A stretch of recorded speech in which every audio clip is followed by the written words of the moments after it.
நோக்கம் என்னன்னு பாத்தீங்கன்னா, இப்ப இந்தியாவிலே பாத்தீங்கன்னா இயற்கை ஃபுல்லா 100% இயற்கை விவசாயம் பண்றதுன்னா சிக்கிம் மாநிலத்தில் 100% இயற்கை மாற்றாம.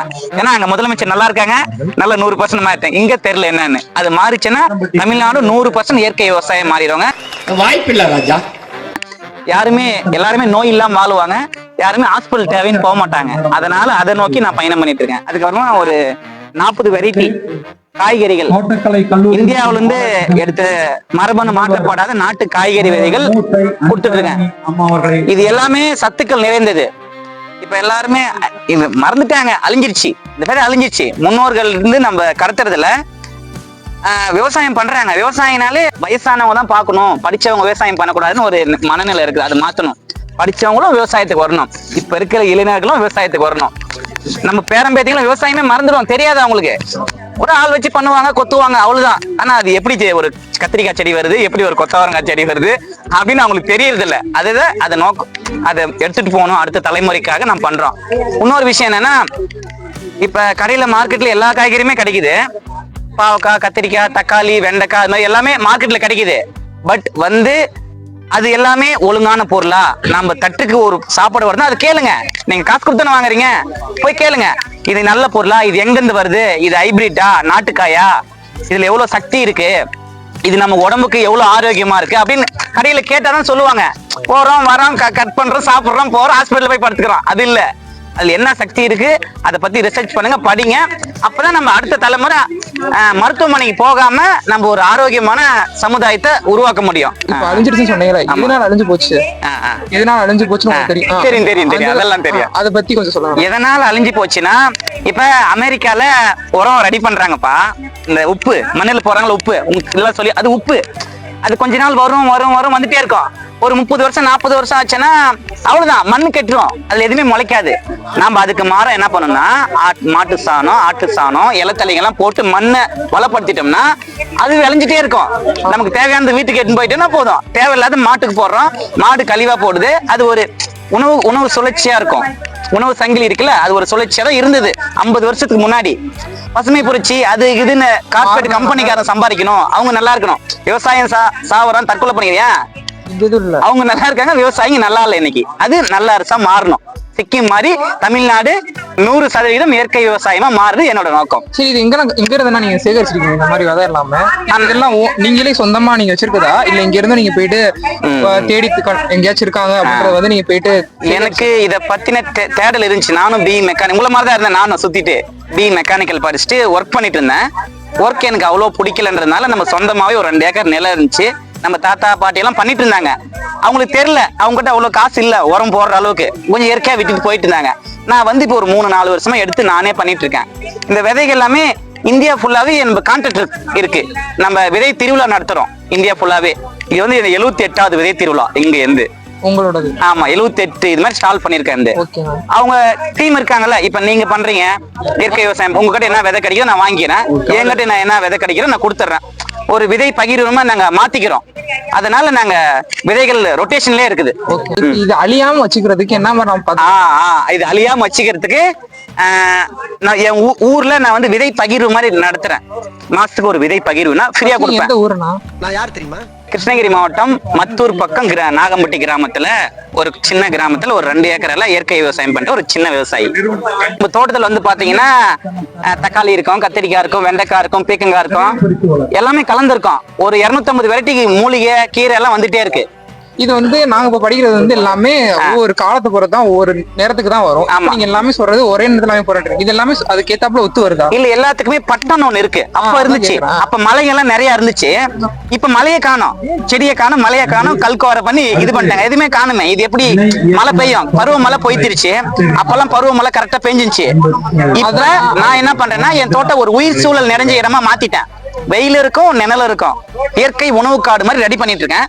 அதுல எந்த சூழ்நிலையில போட்டாலும் வருது. செடிக்கு தேவை கொஞ்சம் தண்ணி, கொஞ்சம் வெயில், அது ஈரப்பதம், மண்ணுல சக்தி இருந்துச்சுன்னா எல்லாமே எல்லா சீசன்லுமே வரும். ஏன்னா காய்ப்பு கம்மியா வரும். சீசன்ல போட்டா காய்ப்பு அதிகமா வரும், அன்சீசன்ல போட்டா கொஞ்சம் நோய் தாக்கும், கொஞ்சம் காய் கம்மியா வரும். ஆனா மண்ணுல விதை விழுந்துச்சுன்னா அது முளைக்காம போவே போகாது. அதுல வந்து இதோட மகசூல் தருது அப்படின்னு சொல்றீங்க. ஆமா. அதுல ஏதாச்சும் எக்ஸ்ட்ரா அதுல யூசஸ் இது இருக்குதா, அதுல ஏதாச்சும் ஒரு மருத்துவ குணம் இருக்குதா, அந்த மாதிரி இது இருக்குதான்னு கேக்குறான். இப்போ வந்து அது வந்து இதுல இருந்து வருது, இப்ப அதிக ஈல்டு வருது. அது ஈல்ட மட்டும் இப்ப வந்து ஈல்டுக்காக தான் பாக்குறாங்க. சில பேர் வந்து அதுல மருத்துவ குணம் இருக்கா அந்த மாதிரிலாம் பாப்பான். அது மாதிரி வயிறு சம்பந்தப்பட்டமான பிரச்சனைக்கு தீர்வு, மலச்சிக்கல் இல்லாம ஃப்ரீயா இருக்கும். அது அந்த வெண்டைக்காய் சாப்பிட்டு மூளை வளர்ச்சி திறன் நல்லா இருக்கும். பழங்குடி மக்கள் சாப்பிடுறாங்க ரெகுலரா. ஏன்னா அவங்களுக்கு தெரியல, அவங்க டிவி பாக்குறதுல, விளம்பரத்தை பாக்குறதுல பழங்குடி மக்கள் சாப்பிடுறாங்க. அதனால அவங்க ஹெல்த்தியா இருக்காங்க. டிவி பாக்குறாங்க, விளம்பரம் போடுறாங்க, இதை சாப்பிடுற நூடுல்ஸ் எல்லாம் சாப்பிடுறாங்க, ஹாஸ்பிட்டல் போறாங்க, காசு செலவு பண்றாங்க, வேலைக்கு போறாங்க, பணம் சம்பாதிக்கிறாங்க, அந்த காசை ஹாஸ்பிட்டல் செலவு பண்றாங்க. அது போகாம இருக்குன்னா நம்ம தற்சார்பா மாறணும். நம்ம சாப்பிடுற சாப்பாடு நாம விளைவிக்கிறதா தான் இருக்கணும். இல்ல நீங்க எது விளைவிக்கலாம் அதான் சாப்பிடணும். அது சத்தானதா இருக்கணும், அது இயற்கையா இருக்கணும். அதுதானே, அதுதான் இது சிக்கிம்ல பண்றாங்க. இந்த இந்தியாவில் இருக்கிற மாநிலத்துல சிக்கிம் மாநிலத்துல 100% இயற்கையா பண்றாங்க. அது மாதிரி நம்ம தமிழ்நாட்டுல பண்ணணும் என்ன நோக்கம். வேற ஏதாவது கேள்விங்க கேட்கலாமா? ஏன்னா நம்மளோட இப்ப அவங்க ஹைபிரிட் விற்கணும், அது அவங்க நம்மளோட ஃபாஸ்டா இருக்காங்க. நம்மளோட ஃபாஸ்டா டக்குன்னு ஷாப் வச்சு டக்குன்னு நம்மளால அவ்வளவு ஃபாஸ்டா பண்ண முடியறது இல்ல. அவங்களோட காசு இருக்கு, டக்குன்னு பண்ணிடுறாங்க. நம்ம விவசாயமும் பண்றோம், சேலும் பண்றோம், மக்களுக்கு விழிப்புணர்வும் ஏற்படுத்தணும்னா நம்ம இந்த மாதிரி ஃபாஸ்டா பண்ணாதான் முடியும். இதுல இருந்து இது மாதிரி நீங்க அட்மையர் ஆயிட்டு இது மாதிரி வந்தீங்கன்னு கேக்குறாங்க. இன்ஸ்பிரேஷனா எப்படி வந்துச்சு? வாழ்க்கையில எதை தொழிச்சாலும் ஈஸியா எடுத்துக்கலாம். காசு பணம் அதெல்லாம் ஈஸியா சம்பாதிச்சலாம். ஹெல்த் இல்லைன்னா இவ்வளவு காசு வச்சிருந்தாலும் வேஸ்ட் தானே. உடம்பு ஆரோக்கியமா இல்லைன்னா நீ எவ்வளவு கோடி சொத்து வச்சிருந்தாலும் எவ்வளவு பெரிய நல்ல இதா இருந்தாலுமே அது வேஸ்ட் தானே. ஃபர்ஸ்ட் ஹெல்த் தான், ஹெல்த்தை பாத்துக்கணும். அதுக்காக இதுக்குள்ள நான் வந்தேன். ரொம்ப நல்லா இருந்துச்சுனாங்க.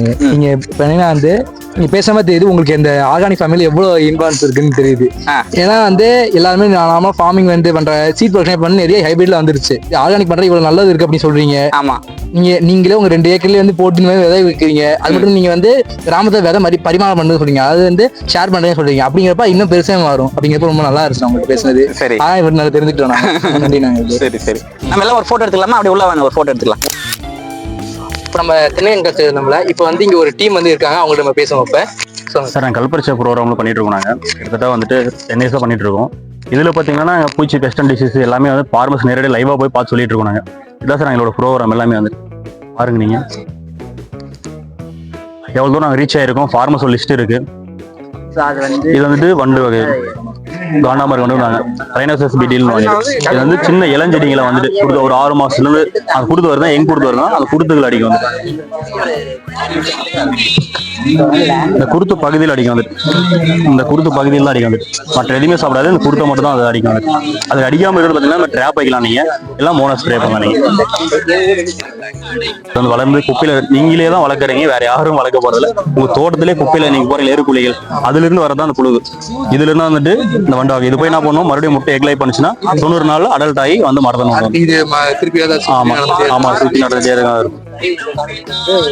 இது எலி மரணாயினால வந்துட்டு இது எல்லா தோட்டத்துலயுமே நார்மலா தான் இருக்கு. எலி மரணாய் வந்துட்டு இதுக்கு எர்போலி ஸ்ப்ரே பண்ணலாம்.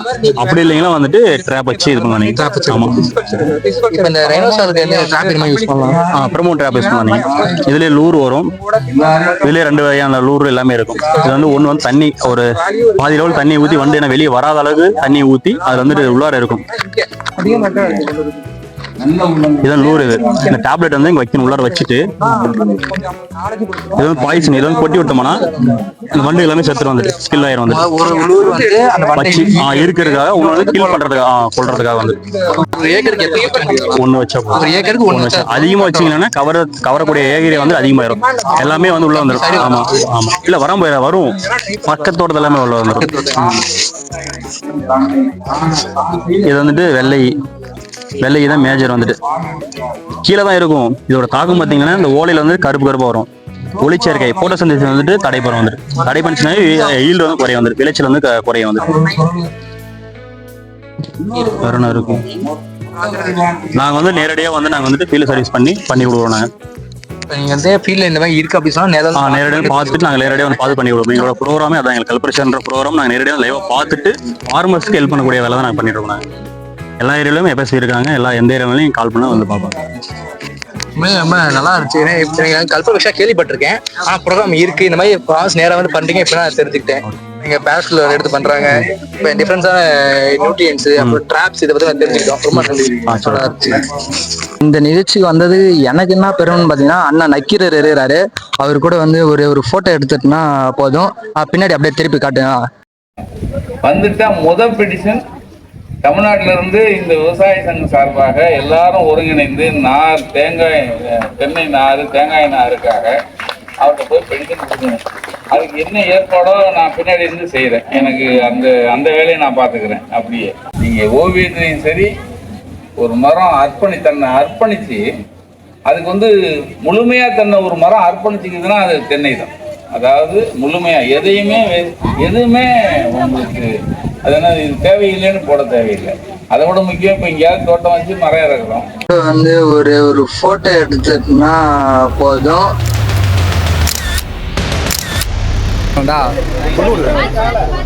பரிசு இருக்காமா? பார்த்தீங்கன்னா இந்த திருவிழா இதோட முடிஞ்சிடுச்சு. இங்கேருந்து போகிறதுக்கு ரொம்ப மனசு கஷ்டமாக இருக்குது. கரெக்டாக ஃபோக்கஸ் பண்ண, மிஸ் ஆகக்கூடாது, எடிட் பண்ணி போட்டுக்கோ.